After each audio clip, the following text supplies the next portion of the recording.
No survivor has spoke of the horrors of Sacred Heart Hospital. For years, that is what she had understood, or at least from her memories alone. The abandoned hospital was not shrouded in fog like now, nor was it storming every time she came to visit.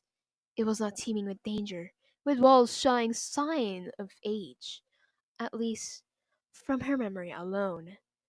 No, it was different. Far, far more different than she could ever remember, or imagine for that matter. Stepping a foot in the map now shrouded in darkness, the young journalist couldn't help but shiver.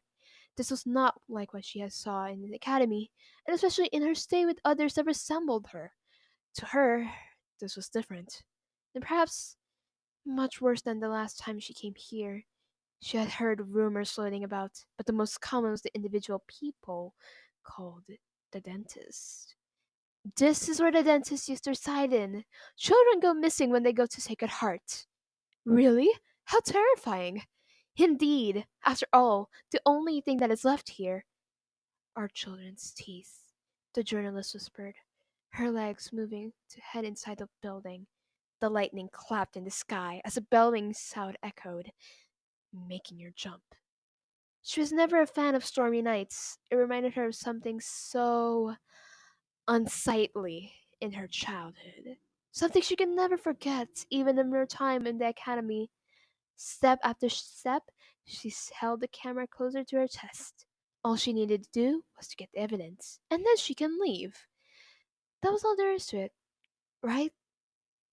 So why does she feel her heart race, like it pop out of her chest? Clambering up the staircase, she noticed the various words written on the wall.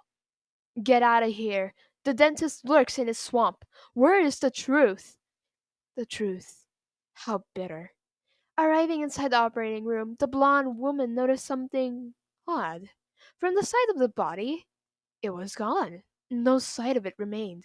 It wasn't surprising for her, but the thing that caught her eye was the jars around the place. Some were broken as the lid rolled up to her boots, the contents spilling on some that were tipped over in the table. Her eyes widened when she saw what it was. Teeth. Children's teeth. Some jars were not broken, but she could see how some of the teeth were rotten, like it mutilated in the skull of the dentist's patient. She could vaguely hear the thunder roar outside, and the soft of the teeth that met glass shards. Some even jumped at her, making her gasp and shuffle back. In her panic, she had hit the worn table behind her, making it sway. She turned to see what she had bumped into, stiffening up as she saw what it was. Then she sprinted away from the scene. She could hear the faint shattering of glass, the jars meeting its demise in the dirty grounds of Sacred Heart.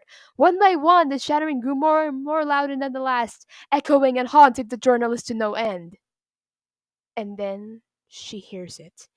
The eerie, soft chimes of the children giggling, and the soft, almost inaudible calling of a man. She could hear her heart palpitating and beating like a drum, making her grow deaf. With paranoia seizing her, all she could think was to flee. And flee she did. She turned to leave the hospital, her footsteps growing loud in her haste. She could hardly remember if she had her camera with her, but she didn't care for it anymore. For she could hear the children scream for her to leave, to never be caught by the dentist. Ah, in her haste to leave the place, she had simply forgot one such clue. Monsters roamed in the hunting grounds of Sacred Heart, not just the famed dentist, which proved to be her mistake. The Sacred Heart Hospital was a dreadful hunting ground for those that survived, much like the other maps she's seen and remembered. In her stay of Valetus, she has seen many of them fall in this place, and the eerie sounds that come with it. The eerie sounds are always around. It always was. Alas! As she reached the exit, she could see the gates close shut, which caused the hands to reach out and grab her from behind. She let out a muffled cry as she was dragged into the mist, covering the blood-curdling screams that came right after. As the mist died down, the exit gates opened once more, and what was left in the wake of the journalist was a camera. In a doll of her face, marking the day yet another naughty child was caught.